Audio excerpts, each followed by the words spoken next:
사랑합니다. 축복합니다. 광고 좋아하십니까?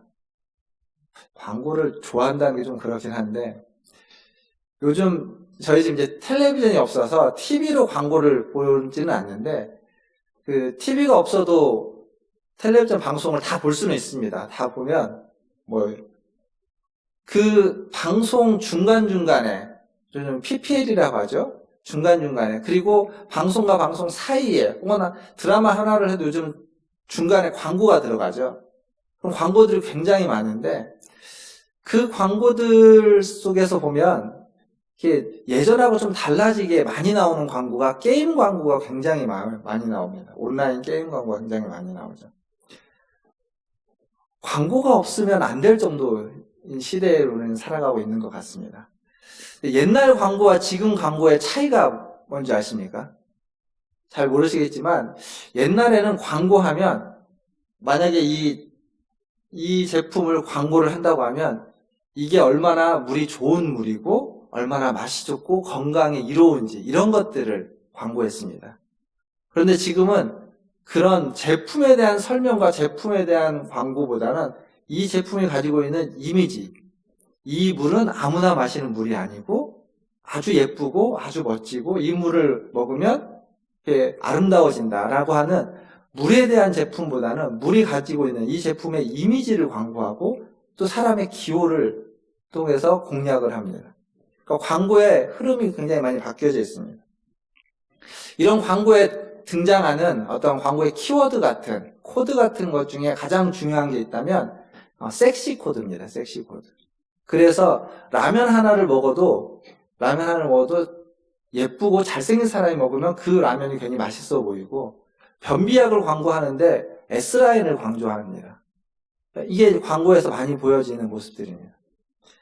우리가 보고 있는 많은 광고들 속에 그런 코드, 그런 키워드들이 수없이 담겨져 있습니다. 사실 성이라는 것 자체는 나쁜 것이 아닙니다. 그래서 그게 나쁘다, 좋다 이렇게 평가할 수 있는 건 아니지만 그냥 수없이 많이 쏟아지는 광고 속에 어떤 성적인 코드들이 들어가 있고 성적인 메시지들이 자연스럽게 녹아져 있습니다. 그러다 보니까 그 광고의 홍수에 그 광고의 융단폭격을 갖고 있는 우리에게 있어서 이 성이라는 것은 더 이상 신비로운 것이 아닙니다. 웬만한 대부분이 성에 대해서 무엇인지 다 알고 있고 심지어는 너무 일찍 너무 많이 알고 있기도 합니다. 그러다 보니까 성이라는 것을 아주 가볍게 취급하는 그것이 어떤 신비롭고 귀하게 취급되지 않고 아주 가볍고 그냥 오락과 유흥으로 취급되어져 버리는 시대에 우리는 살고 있습니다. 이런 맥락에서 등장하는 게 뭐냐면 일단 음란함의 등장이 좀 더 나가서 요즘 계속 지난주에도 얘기했지만 그 성착취물의 대표적인 이름이 됐던 N번방 같은 것이 이런 맥락에서 등장하는 겁니다. 성착취, 성추행, 성폭행, 둘에 포함해서 성폭력이라고 하죠. 그리고 동성애 이런 것들을 다 포함해서 음란이라는 이름으로 묶어버릴 수 있을 겁니다. 그것에 우리는 어쩌면 홍수에 살고 있는 시대에 있습니다. 그런데 그 못지않게 중요한 또 이 성적인 게 있습니다. 그게 뭐냐면 외도와 불륜입니다. 그런데 앞에서 말했던 이런 성적인 문제하고 외도와 불륜은 우리에겐 좀 다르게 다가오고 느껴집니다. 그런 말이 있죠. 남이 하면 불륜이지만 내가 하면 로맨스다. 그러니까 사랑과 로맨스라는 이름으로 외도와 불륜이 다가오고 있습니다. 우리나라 사회, 한국 사회는 이 외도와 불륜이 굉장히 만연한 사회라고 합니다. 매년은 아니지만 몇 년에 한 번씩 꼭 빠지지 않고 나오는 어떤 사건, 사고 중에 뭐가 있냐면, 대표적인 사건, 사고를 어느 교수님이 이제 그 사건을 들었는데, 2008년 6월에서 9월까지, 김모 씨인가요? 이모 씨인가요? 이 두 사람이 우리나라의 국가와 공기업에 있는 연구원들과 공무원들에게 무작위로 전화를 겁니다. 무작위로 전화를 걸어서 공갈 협박을 하는 겁니다. 나는 내가 한 일을 알고 있다. 너의 불륜을 너의 직장과 가정에다가 다 알리겠다. 라고 공갈 협박을 합니다. 근데 이 무작위로 하는 공갈 협박에 14명이나 해서 수천만 원을 보냅니다. 그 얘기는 뭘까요? 그 말에 걸리는 사람이 있는 거죠. 이게 무작위로 했다라는 게 중요해요. 근데 이게 그때 한 번만 있는 사건이 아닙니다. 인터넷 검색해보면 수없이 다른 사건들이 많이 나옵니다. 그러니까 그 외도와 불륜이라는 것이 우리 사회에 굉장히 만연되어 있다는 것을 단적으로 보여주는 겁니다. 또 이런 걸 어디서 볼 수 있냐면 드라마에서 볼 수 있습니다. 드라마. 우리나라 드라마의 이 외도와 불륜, 혼의 자식을 데리고 오는 일들, 그 자식을 받아줄 것이냐 말 것이냐 이런 것 가지고 드라마 스토리를 이끌어가는 드라마들 너무도 많이 있습니다. 그리고 인기가 좋습니다. 재밌습니다. 어쩌면 그게 나와 완전히 관계없는 상관없는 얘기가 아니라 아주 밀접한 얘기이기 때문에 더 그런지도 모르겠습니다. 그리고 이 부부관계에서 이러한 일들이 생기면서 또 무슨 일이 우리나라 사회에 많이 일어났냐면 친자 확인 소송 이런 게 많이 일어났습니다. 친자 확인을 위한 DNA 검사. 이게요, 한 5년, 10년, 2000년도 초반하고 2000년대, 2010년인가요? 5년, 10년에 친자 확인을 위한 DNA 검사가 10배 증가했다고 합니다. 10배. 그러니까 이 모든 게 다 외도와 불륜 때문에 일어나는 일들입니다. 그리고 그게 우리 사회에 이렇게 수없이 많이 퍼져 있다는 겁니다. 결국 그 결과로 말미암아서 가정이 깨어지게 되는 거죠. 5월은 가정의 달입니다. 제가 벌써 5월이 됐다는 걸 생각하면서 작년 5월에 가정의 달에 대해서, 가정에 대해서 4주 정도, 가정에 대해서, 부부관계에 대해서, 부모와 자녀 관계, 그리고 싱글이라는 또 이 시대에 우리가 놓치지 말아야 되는 또 부분에 있어서 설교했던 기억이 납니다. 분명 가정이 5월의 달이고 오늘은 어린이 주일이라고 하는 날이죠. 근데 매년 5월마다 사회적으로도 교회에서도 가정에 대한 중요성을 이야기하는데 깨어진 가정은 점점 늘어만 갑니다. 깨어진 가정은 어떤 가정일까요? 사실 생각해 보시면 부모와 자녀 사이가 나쁘다고 해서 그 가정을 깨어진 가정이라고 하지는 않습니다. 깨어진 가정이라는 말은 부부 사이에 문제가 있을 때, 부부 사이가 깨어졌을 때 그 가정을 깨어졌다고 말합니다. 가정에 대해서 우리가 중요하게 생각해야만 하는 건 부부의 문제, 부부 사이의 과정이라는 거죠. 좋은 엄마, 아빠, 좋은 부모가 되는 건 작년에도 이야기했던 건데 좋은 부부가 되는 겁니다. 좋은 부부이지 않으면 좋은 엄마, 좋은 아빠, 좋은 부모일 수 없습니다. 배우자에게는, 자신의 배우자에게는 나쁜 사람인데 자녀에게 좋은 사람이 되려고 하면 그럴 수 있습니다. 그럴 수 있는데 그러면 누가 제일 힘드냐면 자녀들이 제일 힘듭니다. 우리 엄마가 우리 아빠가 나한테는 너무 잘해주는데 엄마 아빠에게는 서로에게는 이상한 겁니다. 그럼 이게 이 엄마 아빠가 좋은 사람인지 나쁜 사람인지 자녀들은 헷갈리게 되는 겁니다. 그러니까 자녀들에게 잘해주려는 노력보다 나의 배우자에게 나랑 함께하는 부부 사이에 훨씬 더 잘해주려는 노력이 더 중요하고 그게 좋은 가정을 만들어가고 가정을 세워간다는 거죠. 건강한 가정의 출발은 거기에 있습니다. 그런데 이 건강한 가정, 이 부부관계를 깨는 여러 가지 요소들이 있는데 그 중에 가장 크고 무서운 주제가 있다면 오늘 10계명에 나와 있는 7번째 계명에 있는 간음이라는 주제입니다. 간음하지 말라. 매우 직설적이고 아주 단도직입적인 표현입니다. 그런데 이 간음하지 말라라는 말에 담겨져 있는, 그리고 이것이 우리에게 얘기해주고 있는 하나님의 메시지를 오늘 좀 같이 생각해 보려고 합니다. 구약에서는 어떻게 이야기하고 있고 신약에서 예수님과 사도들은 뭐라고 이야기하고 있는지 좀 그렇게 살펴보겠습니다. 먼저 구약에서 이 간음이라는 말은 쓰여진 단어가 47번, 아니 34번 나옵니다. 34번 나오는데 이 34번이 주로 우리가 보고 있는 이제 출애굽기와 비롯해 모세 오경에 좀 나오고 그리고 선지서에 20번이나 돼서 많이 나오는데요. 이게 언제 쓰여지고 있냐면 누구를 대상으로 하는 얘기냐면 남성들을 대상으로 하는 얘기입니다. 이 간음하지 말라라고 할 때 이 명령은 2인칭 남성 단수형으로 쓰였습니다. 즉 이걸 이제 대표 단수라고 하는데 남자들을 향해서 정확하게 얘기하고 있는 명령이라는 겁니다. 남자들에게 뭐라고 명령하냐면 오늘 우리가 읽었던 출애굽기 20장 14절은 뭐 누구의 대상이 없죠. 대상에 대해서 설명이 없는데 레위기 20장 10절에 가보면 그 대상을 정확하게 이렇게 이야기하고 있습니다. 레위기 20장 10절을 보면 이렇게 제가 읽어드리겠습니다. 누구든지 남의 아내와 간음하는 자, 곧 그의 이웃의 아내와 간음하는 자는 그 간부와 음부를 반드시 죽일지니라. 무슨 얘기냐면 남의 아내, 이웃의 아내라고 하는 대상을 명명하고 있습니다. 다른 성경에도 이 간음하지 말라라고 하는 이 맥락에서는 분명히 남성들을 향해서 이야기하면서 그 대상을 다른 집의 이웃의 아내라고 명명해주고 있다는 거죠. 즉, 이 간음은 다른 가정을, 다른 이웃의 결혼을 깨는 일입니다. 남자들은 뭐 결혼한 사람이냐 아니냐 성경에서 그것을 따지지 않습니다. 그러나 여자들에게는 따지죠. 결혼이라는 건 굉장히 신성한 관계입니다. 신성하지만 자연스러운 건 아닙니다. 부모와 자식 간에는 출산이라는 해산이라는 걸 통해서 자연스럽게 부모 자식 간의 관계가 맺어집니다. 그런데 남자와 여자가 만나서 결혼하는 건 그런 자연스러운 관계가 아니라 어떤 약속과 언약이라고 얘기할 수 있는 약속으로 맺어진 관계, 그게 부부 관계입니다. 그래서 더 신성합니다. 하나님과 우리의 관계는 하나님 우리를 낳으셨다라고 이야기할 수 있지만 하나님과 우리의 관계는 하나님과 우리와 맺은 언약으로 맺어진 관계입니다. 그래서 우리와 하나님과의 관계도 굉장히 신성합니다. 똑같습니다. 결혼 관계도 언약으로 맺어진 관계입니다.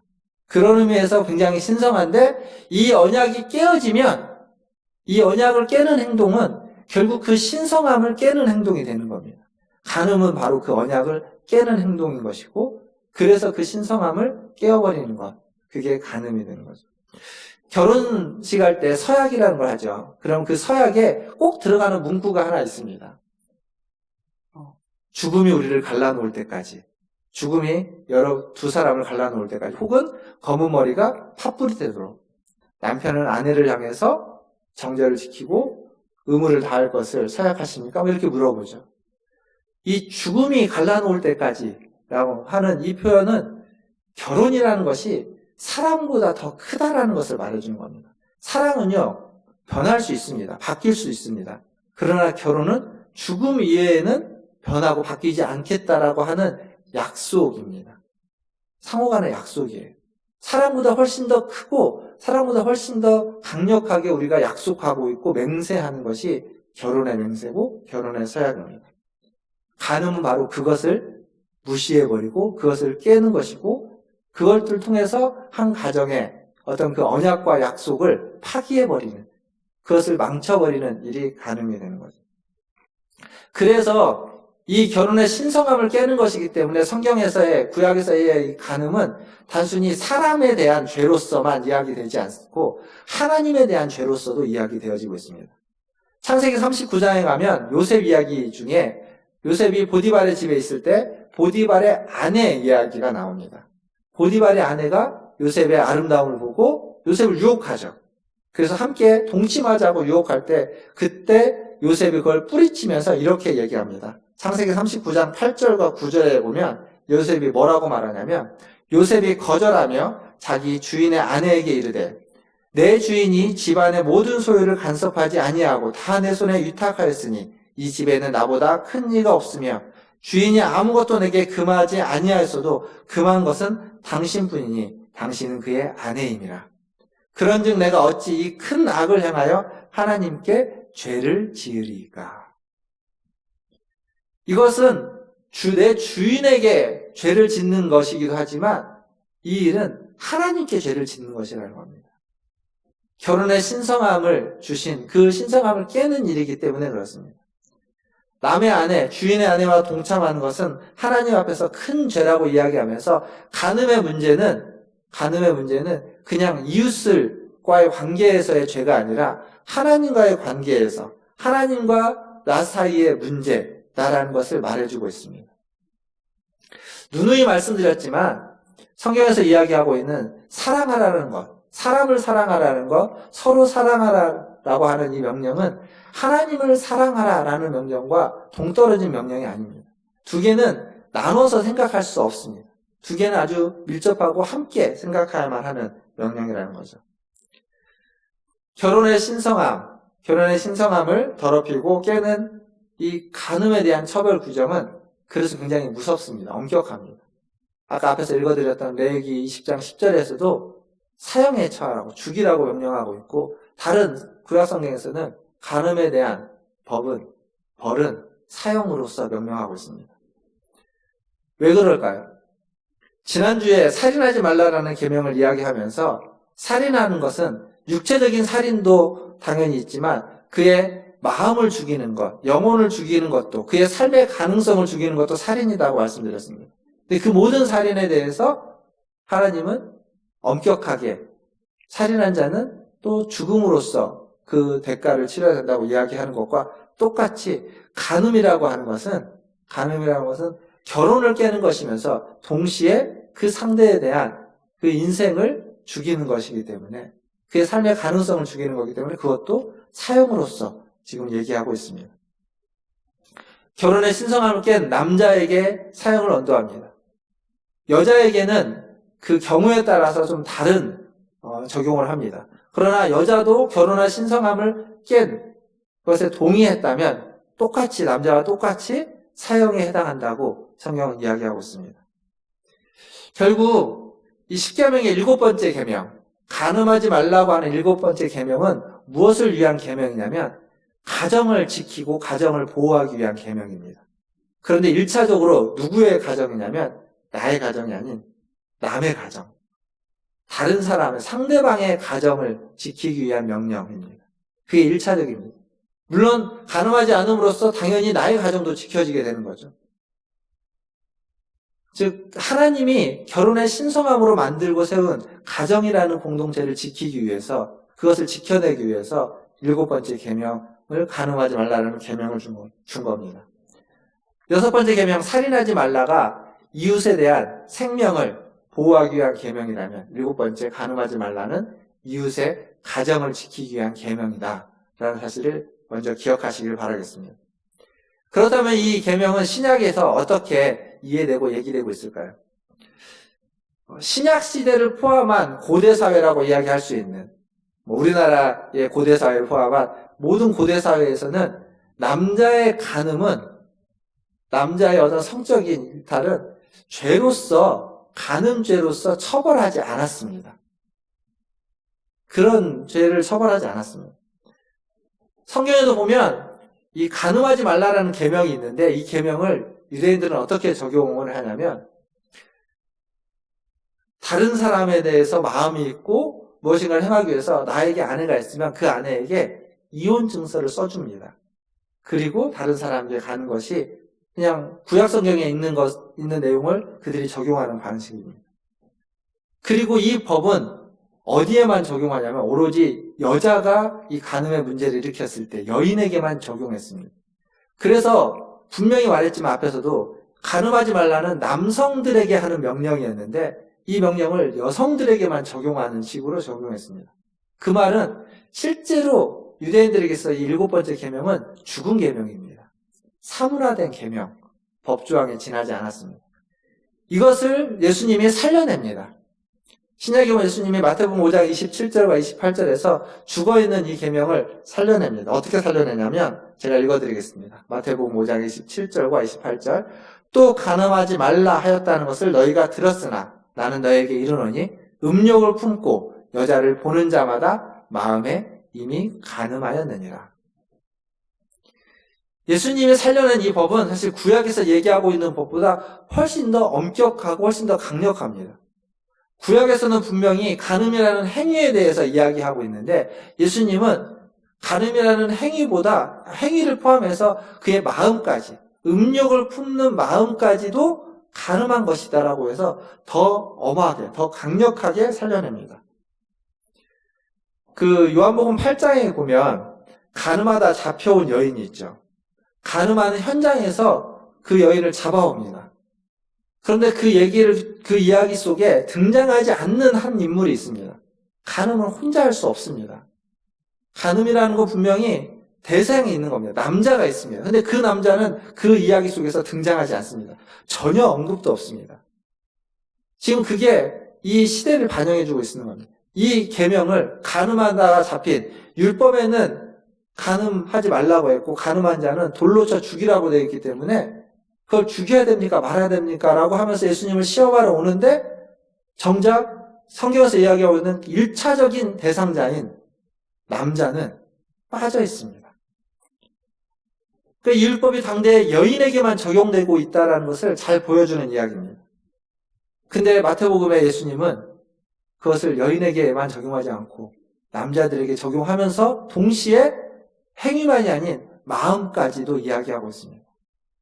어쩌면 그 자리에 있었던 수많은 예수님이 뭐라고 대답하는지를 예수님을 시험하고자 했던 수많은 남자들의 그 안에 있는 음욕이라고 하는 음란한 모든 마음들을 예수님은 지금 드러내고 있는 겁니다. 다 도망하는 거죠. 그러니까 그 시대의 문화 속에 있었던 어떤 문화적인 경직성이라고 할 수 있는 것들을 예수님은 깨버리는 겁니다. 예수님만 그렇게 하는 것이 아니라 사도들도 그렇습니다. 사도들도 이 간음에 대해서 이야기합니다. 사도 바울은 고린도전서 6장에 간음하는 자는 하나님의 나라를 유업으로 받을 수 없다라고 말합니다. 그리고 히브리서에 가보면 간음하는 자는 하나님이 심판한다고 이야기합니다. 야고보서에서 야고보 사도는 간음하는 일은 하나님과 원수가 되는 일이다 라고 이야기해주고 있습니다. 즉 이 사도들은 간음의 문제를 하나님과의 관계의 문제로 이야기하고 있습니다. 그러니까 간음의 문제가 그냥 사람과의 관계에서 가정을 깨트리는 그러한 차원의 문제를 넘어서서 간음의 문제는 하나님과의 관계를 깨는 하나님과 원수되게 만들고 하나님의 나라에 들어갈 수 없게 만들고 하나님께 심판받는 문제로 이야기해주고 있는 겁니다. 앞에서 구약에서는 그것을 이렇게 표현했죠. 간음은 사람과의 죄만이 아니라 하나님 앞에서 범죄하는 것이다 라고 하는 것. 그것과 똑같은 얘기를 하고 있습니다. 결국 예수님과 사도들은 간음이 그냥 어떤 법을 어긴 형법이나 민법상의 문제만이 아니라 영적인 문제라고 이야기하고 있는 겁니다. 사실 보면 성경은 우리가 하고 있는 어떤 일상적인 행동이 그냥 일상적인 행동만의 문제가 아니라 그것은 영적인 차원의 문제다라고 이야기하는 부분이 굉장히 많이 있습니다. 외적인 행위인데 그것을 내적인 동기의 문제로 확장시키더니 더 나아가서는 영적인 문제로까지 확장시켜서 이야기해주고 있습니다. 여러분이 하고 있는 모든 행위는 그런 의미에서 모든 행위는 다 영적인 문제일 수 있습니다. 그냥 아무것도 아닌 행위일 수 있지만 행동일 수 있지만 그것이 우리의 내적인 동기를 표현해 주는 것일 수 있고 더 나아가서 우리의 영적인 상태를 드러내는 것일 수도 있다라는 말입니다. 그래서 우리가 하고 있는 모든 행위는 말 한마디, 표정 하나, 행동 하나는 우리가 다 하나님 앞에서 하는 것과 같고 하나님과의 관계에서 이루어지는 것과 같이 신중하게 행동하고 선택해야만 한다는 거죠. 사랑하는 성도 여러분, 하나님은 이러한 결혼의 관계가 우리의 가정이 지켜지고 보호되기를 원하십니다. 그리고 신성한 결혼을 통해서 가정이 더욱 풍요로워지고 아름다워지기를 원하는 겁니다. 또 그로 말미암아 하나님의 사랑을 그 관계 속에서 경험하고 또 하나님과의 사랑이 그걸 통해서 더욱 깊어지고 더욱 풍성해지기를 하나님은 원하시는 겁니다. 물론 부부관계를 통해서 죄가 시작되기도 합니다. 아담과 하와의 관계 속에서 죄가 시작되어지는 죄의 초창기 모습이 거기에 시작됩니다. 그러나 동시에 부부관계를 통해서 하나님의 사랑과 하나님의 용서가 시작되기도 합니다. 우리의 모든 관계들, 우리의 가정의 관계들을 통해서 그러나 하나님의 용서와 사랑이 시작되고 출발되고 풍성해져가는 은혜가 있기를 주님의 이름으로 축원합니다. 마지막으로 한 가지 더 생각해 볼 건 이 부부 사이의 관계가 하나님의 형상이라고 하는 사람을 만들면서 하나님이 하나님의 형상을 따라 우리를 지었다고 하는 하나님의 형상적 관점에서 한 가지 좀 더 생각해 보려고 합니다. 하나님은 한 분이십니다. 그러나 하나님을 삼위일체로 계신다고 이야기하죠. 성부, 성자, 성령 계시는 겁니다. 하나님은 한 분이시지만 삼위일체로 계신다라고 얘기할 때 하나님은 혼자 있다고 이야기하고 있지 않습니다. 그렇게 보면 하나님이 사람을 만들 때에도 그냥 혼자 살도록 짓지 않고 남자와 여자로 지어서 창조하여서 함께 있는 존재로 같이 살아가는 존재로 만들었다는 사실입니다.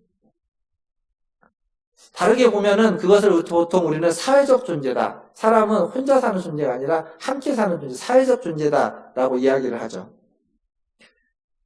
홀로 있는 것이 좋지 않아서 하나님이 아담을 지어놓고 독처하는 것, 홀로 사는 것이 좋지 않아서 하와를 만들어서 함께 살도록 해주는 겁니다. 하나님의 형상대로. 그리고 그 하와에게 돕는 배필이다라고 하는 어떤 부칙이라고 할까요? 별명이라고 할까요? 이런 것들을 주죠. 근데 이 돕는 배필이라는 표현이 그냥 우리가 생각하는 우리의 일을 도와주는 도우미의 차원의 이야기가 아닙니다. 가사 도우미와 같고 혹은 어떤 청소를 도와주고 허드렛 일을 도와주는 그런 도우미의 의미로 돕는 배필이라고 말하지 않았고, 이 돕는다라는 말은 구약에 어느 때 주로 쓰이냐면 여호와는 나의 도움이시오, 나의 힘과 도움 되시는 여호와여 라고 할 때 쓰는 표현입니다. 하나님이 우리의 도우미 수준의 표현이 아니라 우리에게 절대적인 존재, 우리에게는 없어서는 안 되는, 나 혼자로 충분하지 않기에 나의 모든 것에 가장 중요한 절대적인 존재를 이야기할 때 돕는 자라는 표현을 구약에서, 성경에서 쓰고 있습니다. 이 여인을 이야기할 때 돕는 배필, 또 똑같은 단어와 똑같은 의미로 쓰여졌다는 겁니다. 즉 여자와 남자는 필수적인 존재라는 겁니다. 절대적인 존재라는 겁니다. 관계하지 않고는 살 수 없는 존재라는 겁니다. 그러니까 성경은 이 남자와 여자의 관계를 차별적인 관계로 이야기하지 않습니다. 처음부터 그렇습니다. 상호간에 절대적으로 도움을 주고받아야만 하는, 상호간에 절대적으로 필요한 영역이 있는 존재인 거죠. 그러니까 삼위일체의 하나님은 분명히 구별되지만 구분되지는 않습니다. 차이는 있지만 차별되지는 않습니다. 분명히 다른 부지이지만 같은 존재입니다. 남자와 여자도 마찬가지입니다. 차이가 있죠. 구별은 됩니다. 하지만 구분해서 안 되고 차별해서는 안 되는 겁니다. 같이 같은 수준에서 이야기되어지고 함께해야만 하는 존재죠. 결국 부부관계가 그런 겁니다. 부부관계도 서로 간의 차이는 있지만 차별해서는 안 되고 무엇이든지 함께하고 함께할 수 있는 관계, 나눌 수 있는 관계. 근데 이게 생각보다 그렇게 쉽지는 않습니다. 모든 것을 다 함께 나누기 어려울 수도 있고 모든 것을 함께하기 어려운 현실이 우리에게 많이 직면합니다. 그럼에도 불구하고 그러기 위해서 노력하고 애쓰고 수고하는 것, 그것이 부부관계고, 그럴 때 그 관계가 아름답게 유지되고 지켜지는 거죠. 말씀을 좀 맺으면서 여러분 이 얘기를, 동화 중에 그런 게 있죠. 어린 왕자라는 동화 있습니다. 생텍쥐베리의 어린 왕자. 다 아는 얘기인데 아주 오래전에 읽어봤고, 그래서 그 어린 왕자에 있는 한 부분을 좀 이야기해드리고 싶습니다. 어린 왕자가 자기 별에 있다가 지구라는 별로 오게 되죠. 지구라는 별로 오는데 그 어린 왕자가 지구에서 굉장히 외로워합니다. 외로워하면서 지구를 이제 돌아다니다가 어느 집 담장에 장미꽃이 만발한 것을 봅니다. 그 장미꽃이 만발한 걸 보고 이 어린 왕자가 절망합니다. 왠지 아십니까? 자기는 자기 별에서 장미꽃 한 송이를 애지중지하면서 키웠습니다.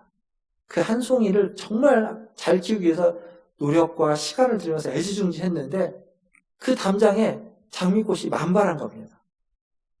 그러니까 자기 장미꽃 하나가 아무것도 아닌 것처럼 보이는 거죠. 수백 개의 장미꽃 중에 그냥 단 하나일 뿐이라는 사실을 보면서 절망하게 됩니다. 근데 그때, 낙심한 그때 어린 왕자가 은빛 여우라고 하는 여우를 만납니다. 그리고 그 여우를 통해서 길들인다라는 이야기를 듣게 됩니다. 길들인다. 나는 너에게 길들여지지 않았기 때문에 나는 너와 함께 할 수 없다라고 하면서 이야기를 시작하죠. 그러면서 그 여우가 말하는 길들인다는 얘기는 무슨 의미냐면 관계를 맺는다는 의미예요. 여우가 여러 가지 이야기를 합니다. 그리고 여우가 그렇게 이야기하죠. 다시 가서 장미를 보라고. 너의 별에 있는 그 장미는 너에게 그냥 똑같은 장미가 아니라 특별한 장미일 거라고 이야기합니다. 장미꽃이 특별하다는 거죠. 어떤 의미에서 특별하냐면 이 장미는 내가 물을 줬고 그리고 유리덮개를 씌워줬고 벌레를 잡아줬고 바람을 막아줬다는 겁니다. 그리고 이 장미의 불평하는 소리로 들어줬고 장미의 고독도 들어줬고 장미와 이야기도 했다는 겁니다. 그래서 내가 이 장미를 보면 이 장미가 나에게 방긋 웃어준다는 겁니다. 그게 길들여졌다는 거죠. 수많은 장미들이 있는데 수백 수천 송의 장미가 있지만 나에게 웃어주는 장미는 딱 한 장미라는 겁니다. 딱 하나의 장미꽃만이 나에게 웃어준다. 수많은 사람들이 있습니다. 수많은 남자가 있고 수많은 여자가 있습니다. 그러나 결혼이라는 건 그 수많은 남자와 수많은 여자가 필요하지 않습니다. 딱 한 사람입니다. 결혼의 관계는 딱 한 사람과의 관계입니다. 그 한 사람과의 친밀함의 관계인 거죠. 결혼서약에서 이야기하는 언약으로 맺어진 딱 한 사람입니다. 그래서 어떤 의미에서 그 부부관계는 쉽게 깨어질 수도 있습니다. 쉽게 상처받고 쉽게 깨어지고 쉽게 헤어질 수도 있는 관계입니다. 그냥 언약이니까, 그냥 약속일 뿐이니까. 그러나 반대로 그냥 약속이기 때문에, 그냥 말로써 한 언약이기 때문에 그것을 지키기 위해서, 그 약속을 지키기 위해서 우리가 몸부림친다면 어쩌면 그 어떤 관계보다도 더 견고하고 더 흔들리지 않고 더 단단한 관계가 될 수도 있습니다. 이 양면성이 있는 겁니다. 너무도 쉽게 헤어지고 너무도 쉽게 깨질 수 있는 관계지만 그 어떤 것보다도 더 단단하고 변함없는 관계일 수 있는 게 부부관계입니다. 하나님은 이 부부관계에서 전자보다는 후자를 원하시겠죠. 쉽게 깨어지는 관계가 아닌 세상에 단 하나뿐인 관계로서 내게 주어진 관계로 지속되기를 원하는 겁니다. 그리고 더 나아가서 그 관계가 바로 하나님과 우리와의 관계인 겁니다. 하나님과 우리와의 관계는 너무도 쉽게 깨어질 수 있습니다. 평소에 우리가 믿음과 신앙을 준비하지 않았다면, 그리고 우리의 믿음이 그냥 이렇게 다져진 믿음이 아니라면, 어쩌면 오랫동안 예배를 드리지 못하고 있고, 또 교회에서 모이지 못하고 개인적으로 신앙생활을 해야만 하는 이 시대에 그 신앙은 쉽게 흐지부지 될 겁니다. 그러나 우리가 평소에 그 관계를 돈독히 맺어왔고 하나님과의 언약으로, 하나님과의 약속으로 맺어진 이 믿음의 관계가 우리에게 견고해지는 건 이때, 지금과 같은 시기에, 그냥 개인적으로 신앙생활을 더 해야만 하는 이 시기에는 더욱더 하나님과 관계가 견고해지고 흔들림 없어지게 되는 겁니다. 하나님이 원하시는 관계죠. 그게 하나님과 우리와의 관계입니다. 하나님을 여러분은 아버지로 부르죠, 우리는. 하나님 아버지라고 표현합니다. 물론 그 표현은 너무도 깊고 너무도 아름다운 표현입니다. 그러나 또 하나, 하나님은 우리에게 신랑이고 사랑하는 입니다. 애인이고 연인으로서 불려지기를 원할 겁니다. 내가 사랑하는 사람을 부를 때 그 마음과 그 표정과 그 모습으로 우리가 하나님을 부르는 거죠. 그리고 그 하나님을 사랑하고 그리고 그 하나님을 원하는 것. 그것이 바로 이 부부관계를 통해서 우리가 깨우치고 배우고 또 하나님과 관계를 더욱 깊이 맺어가는 길이라고 생각합니다. 부모는요, 자녀의 불륜과 외도를 용서할 수 있습니다. 부모는 자녀가 외도하고 불륜해도 자기 자녀 편일 겁니다. 그러나 배우자는 그렇지 않습니다. 그렇지 않아야만 정당한 겁니다. 또. 나의 배우자도 그렇지만 나의 영적인 배우자인 나의 신랑이신 하나님도 마찬가지입니다. 그래서 배우자의 사랑은, 부부의 사랑은 더 아프고 힘든 사랑입니다. 부모의 사랑보다 더 아프고 힘든 건 그것을 이겨내야만 하기 때문에. 옛날에 그 도깨비라는 드라마에 그런 표현이 나옵니다. 천년간은 사랑이 어딨고 천년간은 아픔이 어디냐고. 그때 김고은인가요? 도깨비 신부라고 하는 애가 뭐라고 말하냐면 자기는 있다고. 아픈 사랑. 그게 바로 부부 사이에 하는 사랑일 겁니다. 그리고 그 사랑이 하나님이 우리를 사랑하시는 사랑입니다. 실제로 그러셨죠. 자기 아들을 주시면서까지 우리를 사랑하셨습니다. 그리고 그 사랑으로 우리와 사랑의 관계를 맺기를 주님은 원하십니다.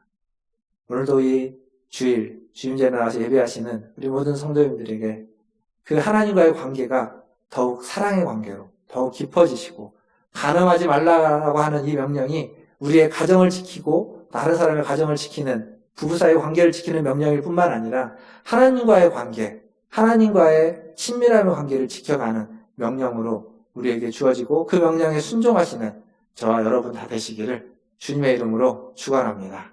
기도하겠습니다.